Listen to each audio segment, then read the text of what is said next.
There we go. Well, welcome, Gary, to Mayor's Monday here at WSAU, WSAU.com. We always disclaim you're not a mayor per se, you're not Right. elected, but you're the village administrator down here in Rothschild. And first off, again, I apologize that it took us about 2.5 to 3 years to get you in here, Well, but that's fine. you're here, better late than never. Give us an idea of what the past few months have been like here down in the village of Rothschild, and I assume COVID-19 has taken up much of that time. Yeah, it's been kind of crazy. Thanks for coming. It's great to have you here. COVID-19 has kind of threw a wrench in everything.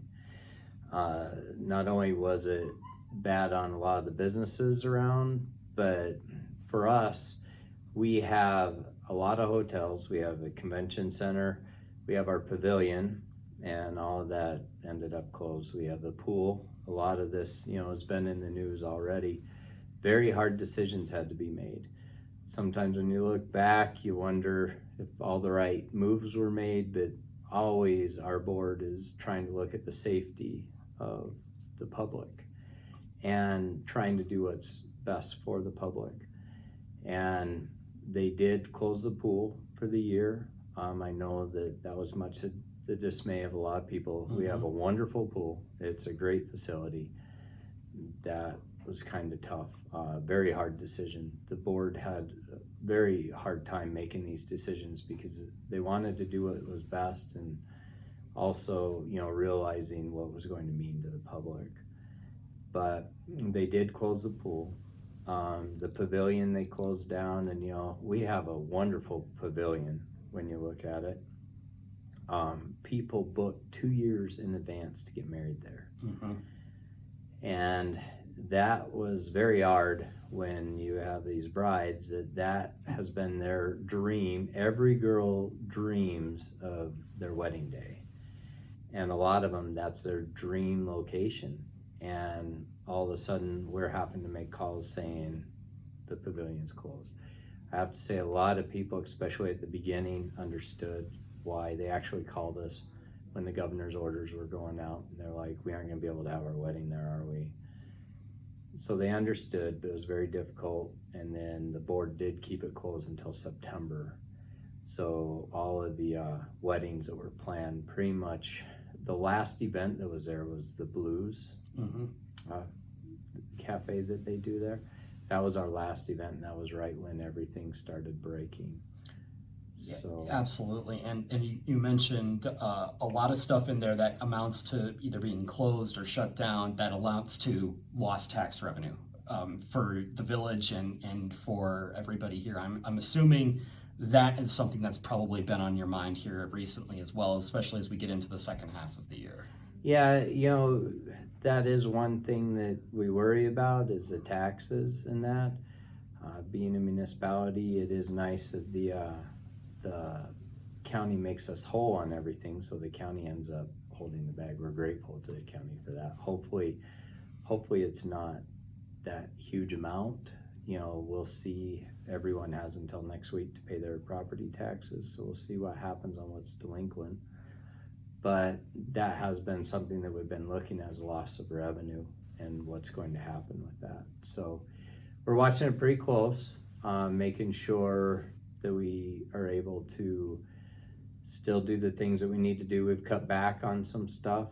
There are some projects, especially road projects, we just kind of are holding back on, not doing as much maintenance this year. We're just gonna hold the money. And then if we find out that we didn't need to, if we're lucky enough that things are good, then we can just do a little bit more next year. But right now we're kind of holding back on some projects. Yeah, always easier to kind of make that call after the fact, counting the chickens before they're hatched, so to speak, right? Exactly.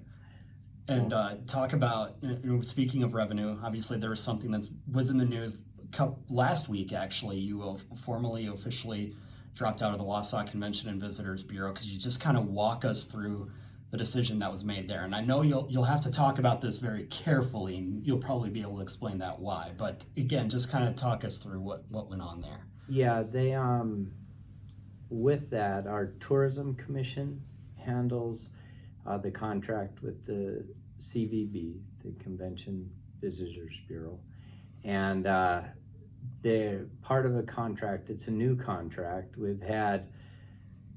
There was quite a bit of time last year that the Village of Rothschild was not under contract with the CVB because of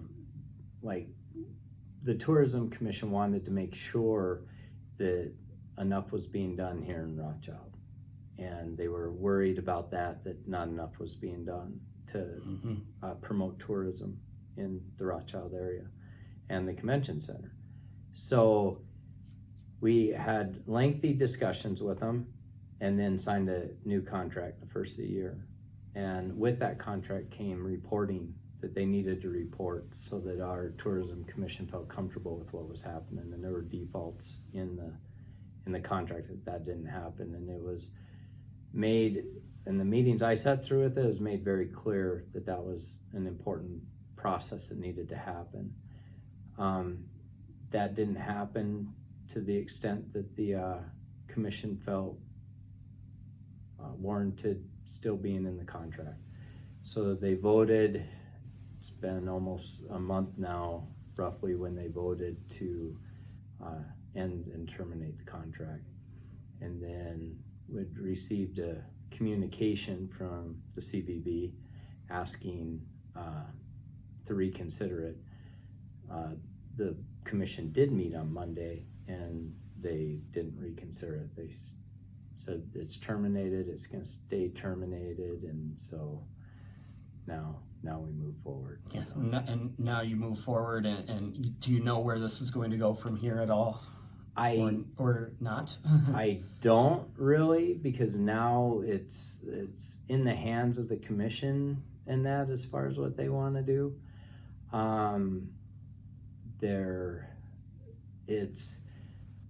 I guess we'll see. I mean, Wausau, we're working jointly with Wausau on a lot of stuff around here, and the one thing that we agree with is that there needs to be regional tourism in the area.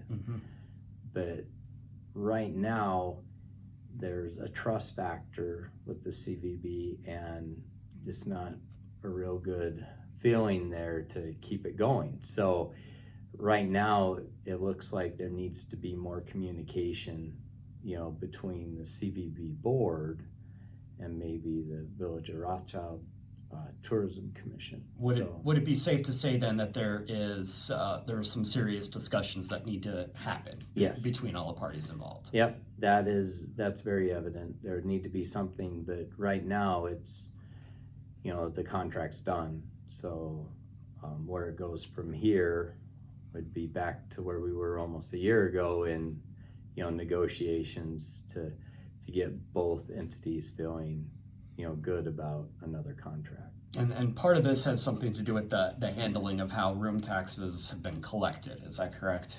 Well, that on the Rothschild side, that was not part of our decision to leave was based upon, or to terminate the contract was based upon the defaults in the contract. The Expedia that you're referring to, the money that was collected from Expedia by the CVB, that is a separate issue, not part of the contract. The Village of Rothschild did not authorize the CVB to collect any money for us. Gotcha. But the reason why the contract was terminated was due to the defaults in the contract. And again, that's something you cannot speak about publicly right now, correct? Yes, about as much as I can say. We will leave it at that and see where it goes. Yeah, thank you. In that case, talking about some of the other things you've got going on now, obviously economic development for many areas has kind of come at a standstill, but it seems like you've got some projects that are coming in the pipeline and some that look very promising for the near future. Is that correct? That is correct. We have one that we're super excited about, and that is a Starbucks.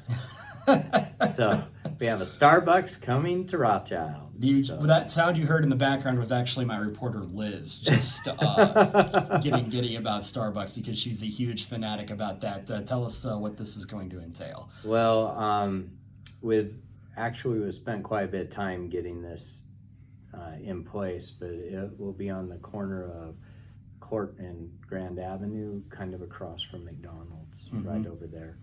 There'll be some remodeling of the existing building that's there on that corner, and then a new building will be built closer to the road right there for Starbucks. So this is going into a vacant building then, right? Yeah, it'll be a new build. Okay. So this will be a new build right there on that corner. So really excited. We are trying to figure out a way to spice that corridor up a little bit. You know, you're aware that in 2025 they're going to redo that road. So we're looking at possibly talking to the state and doing different streetscaping and that along there to make it a real nice look, viable corridor right there. So it's exciting. Starbucks is one of our first pieces going in there, and we'll just keep working at it. So is this, from what I'm hearing, if I'll read between the lines, this is going to be the first of what could be several upgrades in that area then, is that correct? That's what we're hoping for. So it's the first, and hopefully things build off of this. So because you know, and this is just my observation as somebody who came in from Minnesota and South Dakota on the outside, looking at, you know, what the way those streets look in Weston as compared to Rothschild. Rothschild really gives off a more industrial vibe as a village. It seems like something that you would maybe drive through. There's really, you know, unless you're staying at a hotel, there's really no reason to spend a whole lot of time there. Is that something then that with this project over the next 5 years you might be looking to improve on?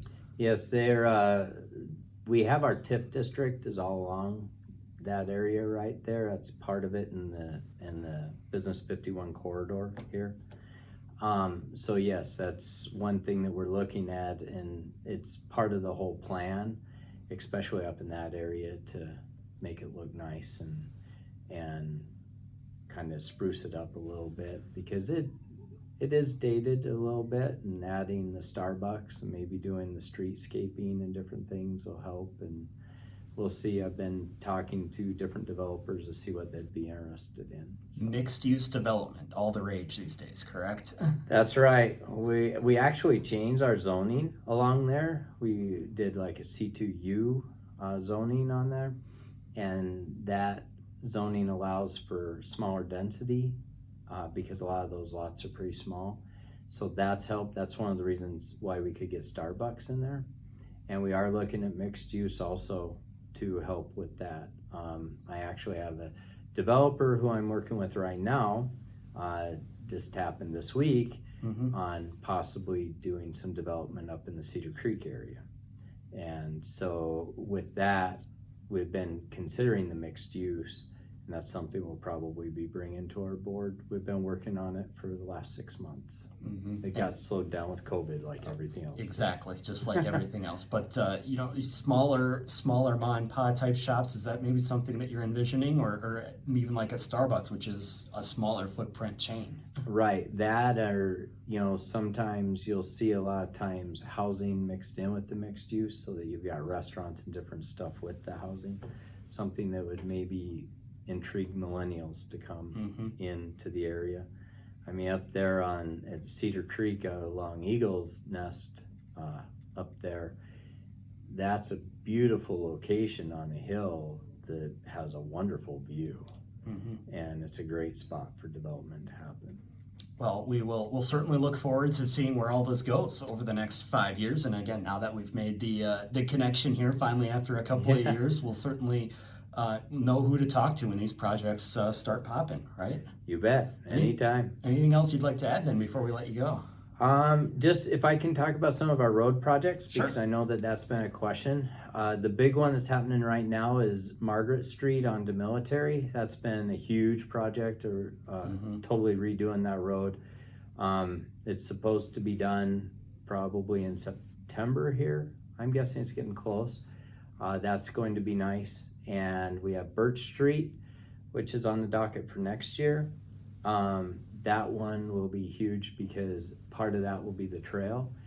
Birch Street's gotten really bad, and we'll be able to connect the Cedar Creek Trail path on there.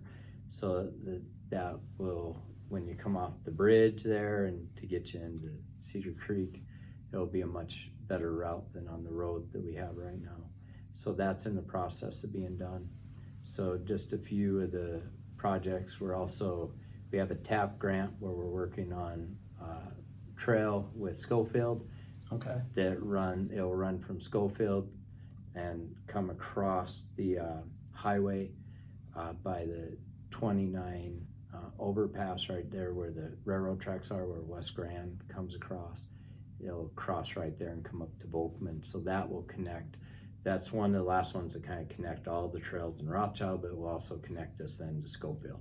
Yeah, getting people outdoors and getting them to use those trails, and anytime you can have miles and miles of uninterrupted, you're definitely going to be creating some more economic development, bringing people in to spend money as well, correct? Correct. Yeah, people love that these days. That's right. Get people outside. You can do it social distancing. Exactly. So that's important. And again, just for everybody's peace of mind, you and I are on opposite sides of the table. Yeah, we're more than 6 feet apart. We are. And that's why we didn't do the mask, but we are way far apart. Yes, that we were absolutely. good on the social distancing aspect. We will hope that we have a can of wipes here too. Yes, so. that is true. Well, we will hope this is not the last time that we talk to you for quite some time. We'll try to get you in on a regular basis. And again, we appreciate the time. All the best with these projects that you got coming up. Thank you, Mike. Appreciate it.